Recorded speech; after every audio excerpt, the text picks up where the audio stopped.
페이지에 있습니다.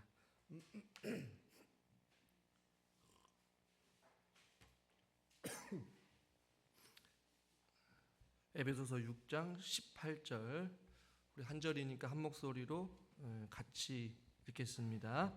모든 기도와 간구를 하되 항상 성령 안에서 기도하고 이를 위하여 깨어 구하기를 항상 힘쓰며 여러 성도를 위하여 구하라. 아멘. 주일 예배 나오신 여러분들을 환영하고 축복합니다. 저는 설교 제목을 숨겨진 무기 기도라고 말씀드렸습니다. 하나님의 전신갑주를 다 말씀을 드렸지만 또 다른 숨겨져 있는 아주 중요한 것이 있는데 그것은 바로 기도라는 것이죠. 그러나 이것은 갑옷의 하나님의 전신갑주의 한 부분은 아니라는 점은 분명히 해둬야 합니다. 저와 여러분들이 영적인 전쟁을 하고 있습니다. 그리고 그 전쟁에서 지금 잘 싸우고 있는지 아닌지를 점검해 보려면 기도 생활을 돌아보면 알 수 있습니다. 우리의 기도 생활이 수월하고 잘 되고 있다면 사탄의 공격이 완전히 실패한 것입니다. 그리고 반대로 우리의 기도하는 것이 어렵거나 부담스럽게 느껴진다면 사탄이 우리를 이기고 있는 것입니다. 또한 반대로 우리의 기도가 막혀 있다면 사탄이 우리의 마음을 지배하고 있다라는 증거이기도 합니다. 그러나 저와 여러분들의 기도가 진실하고 또 간절하면서도 능력 있게 기도를 하고 있다면 그 사람은 영적인 전쟁에서 승리하고 있다라는 것이죠. 그러니까 영적인 전쟁과 하나님의 전신갑주를 입는 이 상황 속에서 우리가 뗄래야 뗄 수 없는 아주 중요한 통로가 있는데 그것은 바로 기도로 무장하는 것이에요. 하나님의 영적인 전신갑주와 기도는 뗄래야 뗄 수 없는 관계를 가지고 있습니다. 갑옷의 여러 부분들을 취하고 착용하고 가지라라고 바울은 말씀하고 있습니다. 그러나 오늘 18절에 같이 이어서 모든 기도와 간구를 하라라고 말씀하고 있는 것이죠. 왜냐하면 기도는 하나님께서 공급하시는 갑주와 무장을 취하게 하는 은혜의 통로가 되어주기 때문에 그렇습니다. 링컨은 이런 이야기를 합니다. 하나님께 힘을 얻으려는 기도는 신자가 신적 갑주를 자신의 것으로 받고 설 수 있도록 능력을 받는 주된 방법이다. 전신 갑주를 취하는 것으로 끝나는 것이 아니라 그 전신 갑주를 취하고 일어설 수 있도록 쌓을 수 있는 힘을 주시도록 하는 그 은혜의 통로가 바로 기도라는 것이에요. 찬송가 가사 중에 이런 가사가 있습니다. 기도의 각 부분을 무장하고 복음의 갑주를 입고 싸워라. 그러니까 기도로 각 부분의 모든 것들을 무장하고 복음의 갑주를 입고 싸워야 된다는 것이죠. 또한 이러한 가사가 있습니다. 당신의 갑옷을 빛나게 하려면 항상 경성하고 있어야 하며 너의 대장 앞에서 항상 행하고 힘을 다해 늘 기도하여라. 이런 표현이 있습니다. 그래서 말하는 당신의 갑옷을 빛나게 하려면 항상 경성해야 된다. 이 경성하다는 단어가 옛날 고어이기도 좀 어려운 단어이긴 한데 정신을 차려서 그릇된 행동을 하지 않도록 타일르고 늘 깨우치는 것을 이야기해요. 그러니까 하나님의 갑옷이 갑옷다워지려면 늘 정신을 차리고 타일르고 깨우쳐서 있어야 되고 항상 힘을 다해 기도함으로 싸워야 된다라는 것이. 그러므로 하나님의 전신 갑주와 기도는 긴밀하게 연결되어져 있어야 되는 것이죠. 기도의 중요성을 이야기하자고 하면 아무리 강조해도 지나치지 않는 것이 바로 우리의 믿음 생활의 기도의 생활일 것입니다. 절대적으로 필요한 것이 바로 기도인 것이죠. 캐더린 마살이라는 사람은 이런 이야기를 합니다. 하나님께서는 기도라는 무기를 통하여 십자가의 능력의 온전한 승리를 우리에게 주셨습니다. 그리고 그 엄청난 무기를 취하여 하나님의 영광을 위해 사용했다라고 함께 사역할 때가 아닙니까? 이런 이야기를 해요. 기도라는 무기를 통해 십자가의 능력과 온전한 승리를 저와 여러분들에게 주신 줄 믿습니다. 그 무기가 우리에게 주어졌다라는 것이. 이 말씀을 준비하면서 어떤 책에서 굉장히 좀 도전적인 말을 했습니다. 하나님의 군대는 어떻게 전진하느냐? 무릎으로 간다라는 거죠. 할렐루야. 하나님의 구사들은 무릎으로 간다는 얘기는 무엇입니까? 기도함으로 간다는 것이. 그 무릎으로 걸어갈 때에 기도는 어떤 역할을 하느냐? 즉 기도는 공중 어무와 같다라는 것이. 공중에서 우리의 삶 속에서 마치 비행기가 하늘에서 땅으로 무기를 폭격하듯이 우리가 무릎으로 그 영적인 전쟁을 싸워갈 때에 기도가 공중 어무를 통하여서 이 영적인 전쟁에서 승리하게 하시고 또 힘있게 하시고 어둠에 제약된 세력들을 물리칠 수 있다라는 것이. 그럼 영적인 전쟁과 하나님의 전신갑주에서 기도는 반드시 우리에게 필요하다라는 것입니다. 아무리 하나님의 전신갑주를 가지고 있다 하더라도 기도하지 않으면 그 전신갑주를 통하여서 싸울 수 없다라는 것이. 매튜 헨리 신학자는 아주 재미난 이야기를 합니다. 기도하지 않고 사는 진짜 성도가 존재한다면 숨쉬지 않고 사는 사람도 존재할 것이다. 이런 이야기를. 여러분, 사람이 숨쉬지 않고 살 수 있습니까? 없습니까? 없어요. 마찬가지로 기도하지 않고 사는 성도는 존재한다라는 것, 존재하지 않는다는 것이. 존재할 수가 없어요. 그러니까 매튜 헨리는 기도하지 않고 살아가는 그리스도인은 없다라는 것이죠. 기도하지 않고 존재하는 성도가 있다면 숨쉬지 않고 사는 사람도 존재할 것이다. 있을 수 없다라는 것이. 그만큼 기도의 생활이 우리에게 중요함을 비유적으로 말씀하고 있다라는 것이. 저는 오늘 본문을 통하여서 두 가지만 말씀드리려고 합니다. 첫 번째, 항상 기도해야 한다라고 우리에게 도전해주고 있습니다. 항상에 제가 느낌 따옴표 표시를 했어요. 기도는 하되 항상 기도하라. 다른 번역본을 좀 원문을 빗대어서 하면 기회에 있을 때마다 기도해라 라고 번역할 수도 있어요. 잘 아시는 것처럼 데살로니가 전서 5장 10절에 보니까 쉬지 말고 기도하라. 고린도서 4장 2절에 기도하기를 계속하고 기도에 감사함으로 깨어 있으라. 기도를 힘들 때만 기도해라. 아플 때만 기도해라. 고통 가운데만 기도해라. 기도할 제목이 있을 때만 기도하라고 성경은 말씀하고 있지 않아요. 항상 기도하라. 쉬지 말고 기도하라. 할렐루야. 그렇다고 해서 항상 기도하라는 말이 살아가면서 아무것도 하지 말고 온종일 기도해라 이런 의미는 아닐 것이에요. 기도하는 마음으로 하루하루를 살아가라라는 의미를 가지고 있는 것이. 한번 따라해 보겠습니다. 항상 기도하려면 기도를 더 자주 해야 합니다. 네. 영혼의 기도라는 책에서 포사이스는 이런 말을 해요. 기도가 안 된다, 기도하고 싶은 마음이 들지 않는다라고 말하지 말아라. 오히려 기도하고 싶은 마음이 들 때까지 기도하라라고 말씀하고 있어요. 그러니까 우리는 그렇잖아요. 기도가 잘 안 돼요. 기도하고 싶은 마음이 없어요.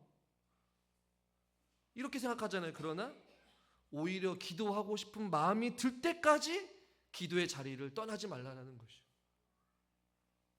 또 이런 이야기를 합니다. 기도하고 싶은 마음이 생겨서 기도하면 항상 기도하지 못한다라는 것이에요. 왜냐하면 기도하고 싶지 않을 때도 기도하면 기도하고 싶은 마음이 생겨난다. 이런 이야기를 합니다. 여러분 이해가 되세요? 기도하고 싶은 마음이 생겨야 기도하면 항상 기도하지 못한다는 거예요. 왜요? 우리 마음 가운데 항상 기도하고 싶은 마음이 생깁니까? 아니잖아요. 솔직히 말하면. 기도하고 싶지 않을 때에도 기도하면 기도하고 싶은 마음이 생겨나기 때문에 항상 기도하게 되는 것이. 여러분들은 어떻습니까? 기도하고 싶을 때만, 어렵고 힘들 때만, 기도할 제목이 있을 때만, 문제가 있을 때만 주님을 찾잖아요. 우리는 기도해야 합니다. 주님, 우리에게 기도하고 싶은 마음을 허락하여 주시옵소서. 아멘을 안 하시네. 그 마음은 목사님 마음이요, 내 마음은 딴 곳에 있습니다. 내 마음은 세상에 있으니 목사님 마음은 목사님 알아서 하시고 내 마음은 내 마음대로 하겠습니다. 맞아요. 제가 여러분들의 마음을 어떻게 할 수는 없어요. 그러나 기도해야 합니다. 주님, 우리에게 주님을 찾게 하여 주시옵소서. 또 아멘을 안 하시네. 지금 마음이 지금 딴 데 가 있기 때문에 그렇지.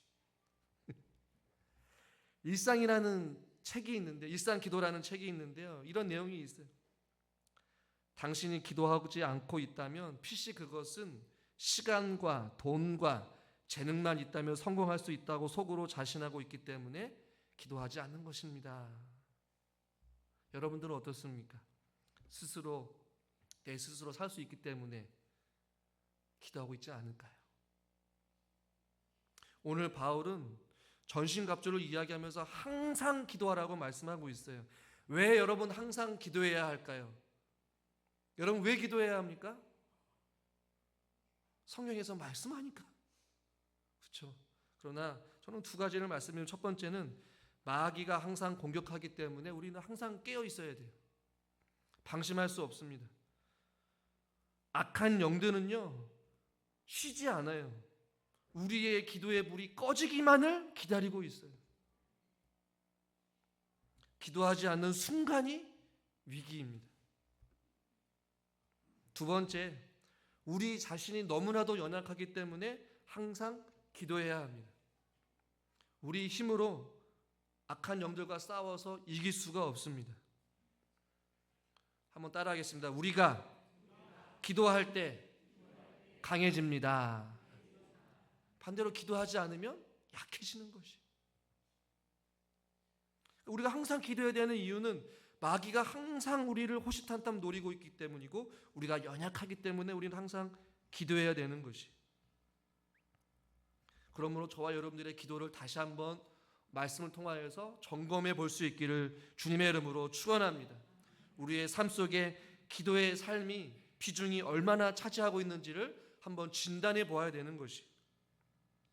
마귀의 여러 가지 공격이 있지만 그 가운데 가장 우리에게 잘 사용하는 마귀의 공격이 무엇이냐면, 저와 여러분들로 하여금 자꾸만 분주하게 만드는 것이, 혹은 분주하다, 바쁘다라고 착각하게 만드는 것이. 이 분주함이 믿음 생활의 가장 큰 적 중에 하나예요. 너무나도 분주하니까, 너무나도 바쁘니까 실상 보면 바쁘지도 않아요. 목사님 어떻게 그렇게 잘 아세요? 이 분주함을 대수롭게 여기서는 안 된다라는 것이. 분주한 생활로 인하여서 스스로 우리들로 하여금 피곤하다고 생각하게 만들고, 가장 먼저 소홀하게 하고 가장 먼저 우리의 생각을 합리화시키는 것은 피곤하니까, 분주하니까, 내가 바쁘니까 기도 안 해도 된다라는 것이. 이것이 마귀가 우리들에게 사용하는 가장 쉬운 방법입니다. 마틴 루터는 기도를 정의할 때 여러 가지 이야기를 하지만 기도는 노동이다라고 표현을 했어요. 그러니까 기도하는 것이 얼마나 힘든 것이면 노동이라고 표현했겠습니까? 기도하는 거 쉬운 일 아닙니다. 저에게도 마찬가지예요. 기도하려면 영적으로 굉장히 예민해야 되고 강한 집중력이 필요하고 마음과 힘을 다 쏟아서 하나님께로 향해야 되는 행위가 바로 기도예요. 그러므로 기도는 노동인 것이죠. 우리의 마음을 쏟아야 되는 것이에요. 자꾸만 사단 우리들 하여금 분주하다, 바쁘다 합리화시키는 것이에요. 그러니 기도의 생활이, 믿음 생활이 따분하고 피곤하고 질리는 것이에요. 형식과 의무만 남는 것이죠. 여러분, 기도는요, 영적 전쟁의 최전선인 줄 믿으시길 바랍니다. 죽기 아니면 살기로 해야 되는 것이에요. 예수님의 생애를 보면 우리는 너무나도 잘 알고 있습니다. 예수님은요, 아무리 바쁘시더라도 항상 놓지 말았던 것은 바로 기도였습니다. 여러분의 삶을 제가 다 알 수는 없지만 여러분보다 예수님의 생애는 이루 말할 수 없이 바쁘고 분주하셨습니다. 수많은 사람들이 따라다녔고 병든 자들을 고치셨습니다. 그러나 예수님께서는 어떤 날은 밤을 새우면서까지 기도를 하셨고 새벽 일찍 미명에 일어나셔서 기도하시면서 그의 사역의 본질이 기도의 능력으로부터 나온 것임을 알게 되었어요. 병든 자를 고치면서 제자들이 이야기를 하죠. 왜 우리는 예수님 고칠 수 없습니까? 기도 외에는 이런 유가 나갈 수 없다. 예수님의 사역의 본질은 바로 기도였다라는 것이. 그래서 예수님께서는 항상 기도하고 낭망하지 말아야 될 것을 제자들에게 가르치셨어요. 그러므로 사랑하는 성도 여러분, 저와 여러분들 오늘 본문을 통해서 하나님의 영적인 전신갑주를 취하고 해야 될 가장 첫 번째는 항상 기도해야 될 줄 믿습니다. 두 번째는 기도하되 성령 안에서 기도해야 한다라고 말씀하고 있습니다. 첫 번째는 항상, 그리고 두 번째 기도하는데 성령 안에서 기도하라고 말씀하고 있어요. 성령님은요, 우리에게 기도의 소원을 주시고 생각을 주시고 기도하게 하시고 또 기도의 제목을 주시고 기도할 수 있는 힘을 주시는 분이 바로 성령님이십니다. 성령 안에서 성령의 능력으로 기도해야 된다라는 것이. 유다서 1장 20절 말씀 같이 한번 읽겠습니다. 사랑하는 자들아, 너희는 너희의 지극히 거룩한 믿음 위에 자신을 세우며 성령으로 기도하며. 아멘. 성령으로 기도하며 라고 말씀하고 있어요. 기도를 어려워하는 사람들이 있습니다. 왜일까요? 자기의 힘으로 생각하기 때문에 그래요. 자기의 머리로, 자기의 욕망으로, 자기의 욕심으로 기도하기 때문에 그래요. 여러분, 기도 역시 우리의 힘으로, 우리의 지성으로 기도하면 안 되는 것이. 기도는 철저하게 영적인 것입니다. 그러므로 성령님께 도우심을 구해야 하는 것이죠. 그래서 바울은 기도하되 성령 안에서 기도하라. 너희 안에서, 너희의 욕심으로 세상 안에서 기도하라고 말씀하고 있지 않고 성령 안에서 기도하라고 말씀하고 있는 것이. 로마서 8장 26절 같이 한번 읽겠습니다. 이와 같이 성령도 우리의 연약함을 도우시나니. 우리는 마땅히 기도할 바를 알지 못하나 오직 성령이 말할 수 없는 탄식으로 우리를 위하여 친히 간구하시느니라. 아멘. 아멘. 우리의 연약함을 도우신다는 것이. 우리의 욕심대로 구하고 우리의 생각대로 구하고, 그러나 성령님께서 우리의 연약함을 도우시고 마땅히 기도할 바를 우리가 알지 못하지만 성령님 안에서 기도하게 되면 성령님께서 우리에게 말할 수 없는 탄식으로 친히 간구하시면서 우리에게 하나님 아버지의 마음을 주시고 하나님의 뜻을 위하여서 기도하게끔 우리의 생각과 우리의 마음을 다스려 주시고 주장하여 주셔서 하나님께서 기뻐하시고 하나님께 상달되어지는 그 기도를 할 수 있게끔 성령님께서 우리를 이끌어 주신다라는 것이. 그래서 성령 안에서 기도한다라는 것은 우리가 원하는 대로 기도하는 것을 포기하는 것을 의미합니다. 다시 한 번 더요. 성령 안에서 기도하는 것은 우리가 원하는 대로 기도하는 것을 포기하는 것이에요. 그러면 여러분, 우리가 원하는 것을 위해서 기도하기보다는 하나님께서 원하시는 기도를 하기를 주님의 이름으로 축원합니다. 중언부언 기도하는 기도, 단순한 습관에 젖어서 의식적으로 하는 기도, 의무감 속에서 억지로 하는 기도가 아니라 성령 안에서 성령이 주신 감동 따라, 성령의 역사하심 따라 우리의 생각을 주장하여 주시는 그 하나님의 은혜로 우리는 하나님 앞에 기도하는 것이. 여러분, 바울은 성령으로 충만한 사람이었습니다. 하나님과 동행한 사람이었습니다. 말씀에 붙잡힌 바 되어서 일평생 주를 위해 살았던 사람이었습니다. 그러나 성령 안에서 살아가는 그 바울조차도 자신의 근시안적인 기도를 했다라는 것이 무엇입니까? 바울은 간절히 하나님 앞에 간절히 3번씩이나 기도했어요. 무엇을 위해? 자기 자신의 질병을 위해서. 그러나 간절히 3번 기도했을 때에 결국에는 그것이 내게 족하다, 내 은혜가 내게 족하다, 그 하나님의 뜻을 3번째 기도했을 때 깨달아 알게 되었어요. 여러분, 성령 안에서 기도하는 것은 이와 같습니다. 성령 안에서 기도하는 사람조차도 하나님의 뜻을 발견하는 것이 쉬운 일은 아니에요. 청교도 신학자 토머스 보스턴은 이런 이야기를 합니다. 우리의 인간은 하나님의 떡 대신 돌을 구하고 물고기 대신 정갈을 구하고 우리 자신에게 해를 끼칠 것을 구하고 우리에게 유익이 될 것은 대적하며 기도하기 쉽다. 우리의 인간이 그렇다는 것이. 하늘의 신령한 은혜를 구하기보다는 땅의 것을 구하고 세상 것을 구한다는 것이죠. 생명의 말씀이신 떡을 구하기보다는 이 세상의 허무한 것들, 돌을 구한다는 것이죠. 그러므로 사랑하는 성도 여러분, 우리는 성령 안에서 기도해야 될 줄 믿습니다. 성령의 도우심을 구하십시오. 구하여도 받지 못하는 것은 우리의 정력대로 구하기 때문이다. 우리의 기도가 세상적인 것을 구하는데 더 많이 있습니까? 아니면 하늘의 것을 구하는데 여러분의 기도의 제목들이 더 많이 있습니까? 하나님, 우리의 영혼이 범사에 잘 되기를 원하고 우리의 심령이 주님만을 바라보기를 원하고 우리의 삶 속에 하나님의 은혜로 가득 채워지기를 위하는 기도가 더 많이 있습니까? 아니면 이 땅에 살아가는 모든 삶의 어려움들을 가지고 기도합니다. 물론 그것들 위해서 구하는 것이 잘못됐다라는 것은 아닙니다. 성령 안에서 구하는 기도는 먼저 그의 나라와 그의 의를 구하는 기도인 것이에요.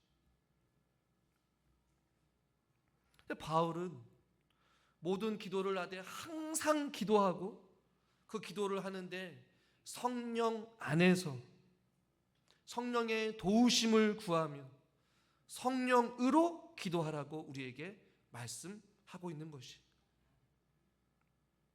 앞에 서 있는 저도 마찬가지고 앉아있는 우리 사랑하는 성도님들 모두가 이 성령으로 충만하여져서 하나님 기뻐하시는 하늘을 보좌를 움직이는 하늘문을 여는 그런 하나님 마음에 감동된 기도가 저와 여러분들 통해서 또 우리 교회를 통하여서 아름다운 기도의 향기가 또 울려 퍼질 수 있기를 주님의 이름으로 간절히 축원합니다. 기도하겠습니다. 하나님 아버지, 하나님의 점심갑주를 취하면서 항상 기도하며 성령 안에서 기도하라고 우리에게 말씀하셨습니다. 하나님, 매 순간순간마다 우리들 주님을 찾게 하여 주시고 항상 주님 앞에 나와 기도할 수 있는 기도의 사람들이 되게 하여 주시옵소서. 우리의 생각과 우리의 욕심대로 구하는 것이 아니라 성령 하나님께서 우리에게 마음을 다스려 주시고 붙잡아 주시고 우리의 마음과 생각을 주님께서 감찰하여 주시사 성령 안에서 성령의 능력으로 우리가 기도하게 하여 주시옵소서. 예수님의 이름으로 기도드리옵나이다. 아멘.